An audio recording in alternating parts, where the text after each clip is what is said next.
Okay, all right. So I just wanted to make some very happy announcement that even though the store next to me is now for lease, and the store across the street from me is now for lease, and the store that's just down a few hundred feet away from me is now for lease, 7-Eleven has decided to make an investment back in this community, and we're actually going to take this store right here on Victory and Silmar, and it's going to be a showcase store of the future. Nice.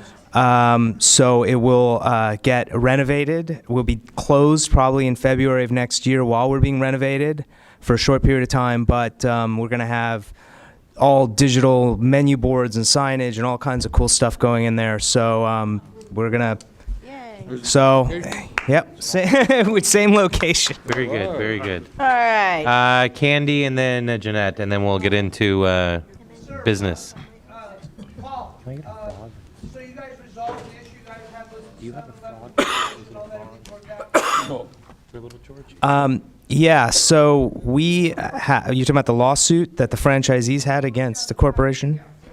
So what happened with that is the vice president of operations was let go. The CEO got involved. The CEO invited all of the franchise leaders to come in. They formed a franchise roundtable, and the franchisees have now developed 12 points that they're going to work on to improve in the system so that this type of terrible action that was occurring will not occur again within this thing. So yeah, they did step up, and they are taking corrective action. So. All right, Jeanette, and then we'll jump into new business. All right. I'm going to make this. I would appreciate it if I do not get interrupted. It is public comment, and so I'm going to make this announcement as a citizen of Van Nuys and a private individual, not a board member. Mr. Desposito, will you please come forward? Point of order. Don't even say anything. If I call a point of order, it has to be addressed. No. Point of order. I was invited. He was invited. Point of order. Yes, Mr. Mr. Luna. Desposito, The treasurer Please come is forward. breaking the germane rule. please come forward. Take my money. Well, thank you. That's very kind of you. That is coming from my personal pocket. It is not from the board. It has nothing to do with the council, but I wanted to be able to say something because You of have what to happened rule on before, my point what of happened order. before, which was wrong. But I, as a You have to personal rule on my point of order. city council member, as a Point citizen of Van of Nuys, order. I am giving him that funding, and I'm hoping that others will follow suit. Thank you. All right. Because you did the same thing at previous meetings. right, Don't even enough. say anything. Let's- Thank you. Let's Thank you, try Mr. to Esposito. clean up public comment a little bit, everyone, and just comment when you're recognized. Can we do that from now on? Starting now. Can I comment? Yeah, yes, you're recognized. talk Yes, about sir. All right, I'm the person from the Knights of Columbus that wants the neighborhood council's money. We're not going on a trip to Cabo or anything like that. We just want to buy toys to give to some of the poorest kids in Van Nuys. Our council hall is on Valerio Street, off of Van Nuys Boulevard. It's one of the highest density populations in the area. Correct. If any of you want to ever check it out, I'd say go drive up there during the day. But the people there respect us because it's a generational thing. And as Candido pointed out, we are a great organization. He actually founded the Christmas party about 20 years ago. He's no longer a member of our order, but we are not rich by any imagination. And we also put in a lot of our own personal time to get these things done and our own personal monies. So I just want to make everybody clear about that. We're not looking for a handout. We just want to distribute some of the wealth of our community to some of the poorer members of our community. And that's all our request was based on. Thank you all. You're all invited to come to the party. It's on December 20th. It starts at noon. It's on the corner of Valerio Street and Van Nuys Boulevard, right around the corner from the chicken store. Thank you all very much. The chicken store. Yes, Candido. If I may use this station, first of all, I want to thank you for continuing a party that I did start 20 years ago. The thing though, if you would have come to us and asked us for help, we could have helped you raise the toys, because you know I did that for many, even before you were even on the night. We can work together. If you come to us in, let's say, August, September, we can start working with you to raise those toys. We'd love to, even though we have differences, I would love to work, see this group and other groups work with you guys to have that event and maybe have 3,000 kids, and maybe even have a parade like we used to have at one time. So if you come here, you know, we'd love to work with you. Okay, I do agree that we came a little bit late, but I think we came early enough. And Last month. we'd love to work with the council, and you will be seeing us here more often. We intend to have members come and attend the meetings and be part of this community. But you got to remember, though, we are part of the community, and so we came when we had a time of need. Donors, one of our major donors, Toys for Tots, no longer gives toys to church organizations, so we lost that ability to get toys from them. We have started other toy drives in the local schools to make up that difference. And then we had a donor from Warner Brothers who passed away untimely last year, a very young woman, and she lost her life. And she was a big supporter of us, so that is why we came out to the neighborhood council. And once again, I'd like to thank you all very much. Thank you, Candido, for your offer, appreciate it. And we'll be back, and thank you all. Very much. good. Happy holidays, everyone. All right. Mr. President.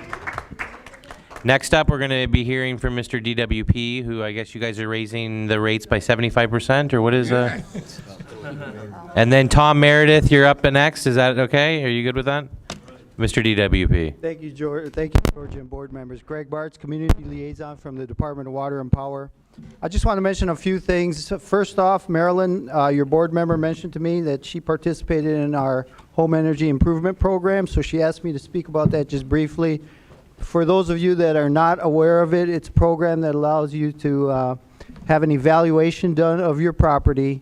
It's mostly centered on energy, but also water issues as well. You can get free items. Well, yeah, the biggest advantage of the program is the evaluation part of it, but there are other products that you can actually benefit from as well. One of the big features of that program is not limited by income, so you can have, you know, a large income and you're still going to qualify for it. And the reason for that is the main goal is to increase conservation, both on the water side and the power side. So please look into that if you're interested in doing that. Your other board member mentioned rain barrels. DWP does have its rain barrel rebate program, $100 each for up to 4 rain barrels. So take advantage of that. And for the board members in particular, for your audience, I do have a couple of folders left on the table, the blue folders with information for the board members. I'm not going to go through all of this. I'll just mention a few key points. This is our 2015 briefing book. It's an annual publication now. Gives you a really good overview of what's going on at the department. Obviously, everybody's aware of all the controversial issues surrounding the department, in particular this year and the last year as well. While all that is being aired and discussed and resolved, hopefully in one way or another, there's a lot of really good solid work that's been going on at the department in terms of its basic services. This will give you a really good idea of what that's about. Inside, there's something called a stat sheet. I just want to point out on that, and that's, by the way, that's available on our website. It gives you information that you're not normally getting from the media. I did want to point out on there, though, Van Nuys High School did win the 2015 Recycled Water Customer of the Year Award. Yeah. And those are the types of tidbits you'll find in that, so, you know, please look for that online. And that's actually a pretty impressive accomplishment. We've got 130 recycled water customers. They came in first this year. 12 million gallons of water used, 10 million of that recycled water. So that's quite an accomplishment. There's a lot of other information for the board members. It's your holiday reading packet that I brought you. If you have any questions on it, you got my contact info. If you don't, I have business cards. One other thing I did want to mention, and this is for the audience as well, I've got 2 little booklets, and those were in those blue folders on the table, describing careers in the electric industry and the water industry. Probably most people in this room are not aware, DWP has a 40% retirement eligibility rate right now. 40% of our current employees are eligible to retire. Obviously, they're not leaving all at once, hopefully, but that presents a fantastic opportunity for particularly those in high school, those in college right now, to join the department. Everybody talks about the well-paying jobs that the department has. This is a chance for the community, all communities across the city, to actually participate in that and become active, not only in your community volunteering, but on the city side with a salary as well. I think the city also, there was an article recently, 5,000 positions they're going to be filling as well. So tremendous opportunity at this time, so please take advantage of that. If you have any questions, I could answer those. I can always answer those offline as well. Can you speak to the net? What? Either one, it doesn't matter. Can you speak Paul, to and then the net metering change? Is there anything in here about that with regards to solar and what kind of effects that's going to have on sustainable and renewable energy? You're talking about residential rooftop solar? And when you say the change in the net metering, what exactly are you referring to? I believe that the net metering agreements are going to change so that instead of getting 100% of whatever they put back into the grid, they're only going to get 50% of any electricity put back into the grid. Yeah, to be honest with you, I'd have to research that for you. I'm not aware of that, but apparently, if it's something you've seen that's been publicized, it's probably happening. I mean, the residential rooftop solar program is designed to wind down, so to speak, and we're actually reaching that point now. As far as that change specifically in net metering, I'd have to find out for you. Yeah, I mean, I think that, that would be something that if you could please get back Absolutely. to us on, I would really Absolutely. appreciate that. Look into it, because I think that's something that we want to continue to encourage, or at least, Sure. Yep. in our homes. I see a lot of new construction going on here in Van Nuys, and these new construction do not have solar. It would be a great opportunity for them to bring solar in and to help with sustainability. And I do want to point out, we do have workshops on a regular basis throughout the year. Those do include solar workshops as well. We had one recently downtown at our office building. A lot of times those are attended by the contractors, the installers, but those are available throughout the year. So, and I do try to send notifications out specifically to the neighborhood councils I cover. So that's another place where you can actually get that information directly from the experts. But I will find out for you. Yes, Candido. Thank you, sir. Listen, I know the department and everyone's talking about El Nino, and we're all sitting around waiting for this big storm to hit us, and yet here we are in December and we don't have it. So let's say, all right, maybe we might start in January. But my concern is, what is the department going to do when we don't have the water? Are they preparing so that if we don't have the El Nino, can you imagine what it's going to be like in June, July, when we don't have that rain, and we're all thinking that we're going to get that rain? What is is the department preparing for that? Because if you look around, all you have is brown yards. Yards are dying, trees are falling down because they're not getting water. What is the department doing to prepare for that if we don't get that water? So long term, there's and I think Candido, you're aware of it, and a lot of your stakeholders, audience here, are aware of the efforts that the department is making in terms of the long-term water supply, capturing more rainwater. DWP right now, we've got the Tonga spreading grounds and other spreading ground enhancement projects, so to increase their capacity, the use of recycled water, conservation, all of that to adjust the water supply.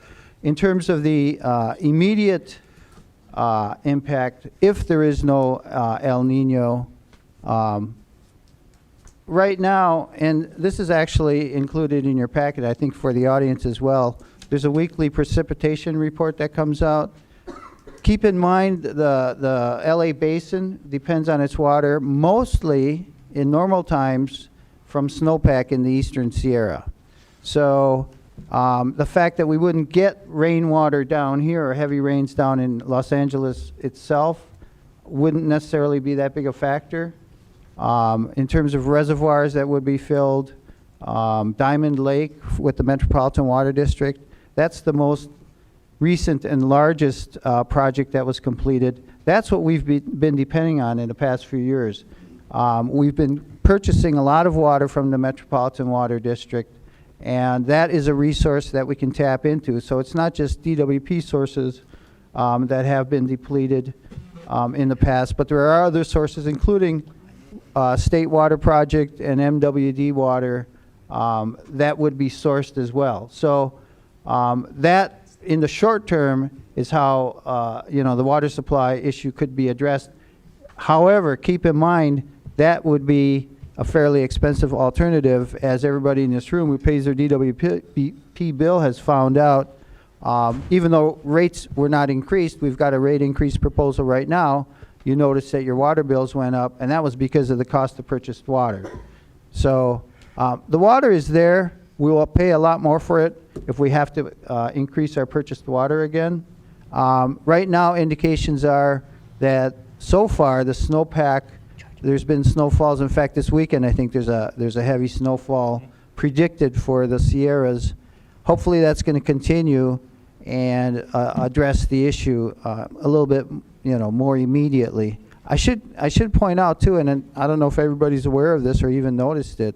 Going back about 3 years for a 15-month period, your water rates actually went down, and that was because there was plentiful rain, there was plentiful snowpack. We didn't have to purchase as much water. So, yes. Are you guys still have your reserves with Budweiser? I heard they got a big water reserve with you guys. There's Yeah. a lot of water reserve, but it's not Budweiser. Well, from what I hear, I have family that works for Bud. They've got Yeah. big reserves. Specifics like that, I don't know. I can find out for you if you'd like. Oh, I was just wondering.